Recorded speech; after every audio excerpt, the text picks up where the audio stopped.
دیکھیں، کام کی جگہ پر جو بھروسہ ہوتا ہے نا، وہ ایک بہت ہی نازک دھاگے جیسا ہوتا ہے۔ بڑی محنت لگتی ہے، ایمانداری لگتی ہے اسے بنانے میں، لیکن جب یہ ٹوٹتا ہے تو بس سب کچھ بکھر جاتا ہے۔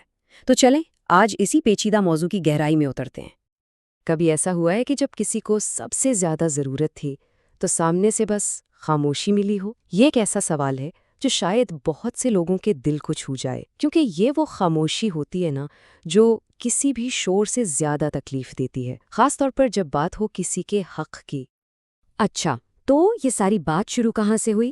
یہ ایک حقیقی کہانی سے شروع ہوئی، ایک ایسی پوسٹ سے جو سوشل میڈیا پر شیئر ہوئی اور سچ میں بہت سے لوگوں کے دلوں کو چھو گئی۔ تو ہوا یہ کہ ایک نوجوان پروفیشنل نے لنکڈ ان پر اپنی کہانی شیئر کی، اور کہانی کیا تھی؟ سوچیں ذرا، 2 سال سے زیادہ ایک کمپنی کو دل و جان سے دیے، اور صلہ کیا ملا؟ مہینوں کی تنخواہ رکی ہوئی، جھوٹے وعدے، اور آخر میں مکمل خاموشی۔ یہ صرف ایک شکایت نہیں تھی بھائی، یہ ایک ٹوٹے ہوئے بھروسے کی داستان تھی جس کا درد بہت گہرا تھا۔ اور اس ملازم نے کیا خوبصورت بات لکھی، کسی کو بھی اپنی محنت کی کمائی کے لیے بھیک نہیں مانگنی چاہیے۔ ان الفاظ میں جو بے بسی ہے، جو تکلیف ہے، وہ صاف محسوس ہوتی ہے۔ بات صرف پیسوں کی نہیں تھی، بات عزت نفس پر آ گئی تھی۔ تو چلیں اب اس کہانی کو صرف ایک ذاتی مسئلے کے طور پر نہیں بلکہ ذرا بڑے پیمانے پر دیکھتے ہیں، ایک اخلاقی اور روحانی اصول کے طور پر۔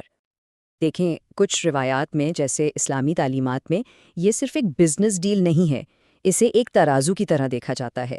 ایک طرف مالی لین دین ہے تو دوسری طرف اخلاقی اور روحانی ذمہ داری، اور جب کسی کی محنت کا حق روکا جاتا ہے نا تو یہ ترازو کا توازن بگڑ جاتا ہے۔ یہ صرف ایک کاروباری غلطی نہیں رہتی، یہ ایک روحانی ناانصافی بن جاتی ہے۔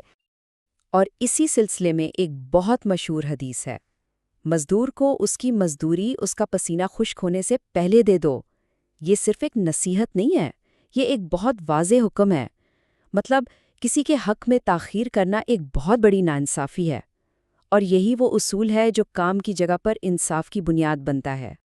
کیونکہ جب تنخواہ وقت پر نہیں ملتی تو اس کی قیمت صرف مالی نہیں ہوتی، اس کی اصل قیمت کیا ہے؟ انسان کی خودی کو ٹھیس پہنچتی ہے، اعتماد تباہ ہو جاتا ہے، ذہنی سکون چھن جاتا ہے، اور سب سے بڑھ کر ایک ملازم اپنی عزت نفس کھو دیتا ہے۔ اور سچ تو یہ ہے کہ کوئی بھی نوکری کسی کی عزت نفس سے بڑھ کر نہیں ہو سکتی۔ لیکن ہر کہانی کے 2 رخ ہوتے ہیں، تو انصاف کا تقاضا یہی ہے کہ ہم تصویر کا دوسرا رخ بھی دیکھیں۔ ایسے بھی تو مالکان ہوتے ہیں نا جو اپنی ٹیم کو خاندان کی طرح سمجھتے ہیں، ان پر انویسٹ کرتے ہیں، انہیں سکھاتے ہیں، ان کی ہر طرح سے مدد کرتے ہیں، اور پھر اچانک کوئی اہم ملازم بغیر کسی نوٹس کے، بغیر اپنی ذمہ داریاں ٹھیک سے حوالے کیے بس چھوڑ کے چلا جاتا ہے۔ یہ بھی تو بھروسہ توڑنے والی ہی بات ہے کہ نہیں؟ اور یہاں پر یہ اصول ملازمین پر بھی لاگو ہوتا ہے کہ مسلمان اپنی طے کردہ شرطوں کی پابندی کرتے ہیں۔ مطلب جب کوئی معاہدہ ہو گیا تو اس کا احترام کرنا ایک اخلاقی ذمہ داری ہے۔ نوکری چھوڑتے وقت بھی اتنی ہی ذمہ داری اور اخلاقیات دکھانی چاہیے جتنی جوائن کرتے وقت دکھائی جاتی ہیں۔ تو اصل بات کیا ہے؟ اصل بات یہ ہے کہ اخلاقیات کوئی یک طرفہ چیز نہیں ہے، یہ ایک 2 وے اسٹریٹ ہے۔ ذمہ داری دونوں طرف ہوتی ہے، اور ایمانداری اور انصاف کی ضرورت دونوں طرف سے ہوتی ہے۔ اور قرآن کی یہ آیت، سورۃ النساء کی آیت 58، اس پورے معاملے کے لیے ایک بہترین روڈ میپ دیتی ہے۔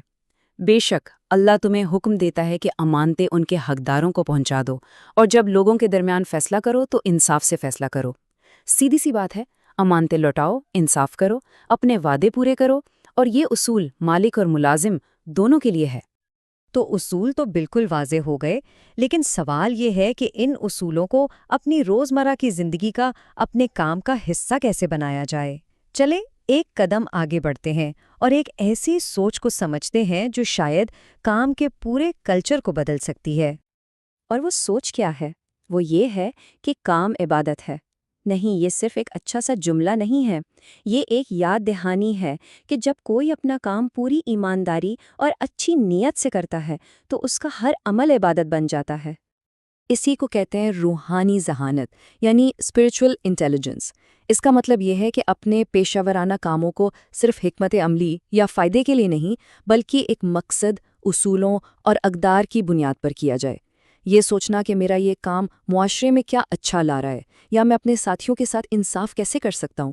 جب کام میں یہ نیت شامل ہو جاتی ہے نا، تو وہ صرف نوکری نہیں رہتی، ایک مشن بن جاتی ہے، اور پھر پیداواریت تو خود بخود بڑھتی ہے۔ اچھا، تو آخر میں اس پوری بحث کا خلاصہ کیا ہے؟ کچھ اہم نکات ہیں جو مالک اور ملازم دونوں کے لیے ہیں۔ تو دیکھیں، یہ ایک مشترکہ ذمہ داری ہے۔ مالکان کے لیے سیدھا سا پیغام ہے، جو حق ہے وہ ادا کریں، جو واجب ہے اس میں تاخیر نہ کریں، ایمانداری اسی میں ہے۔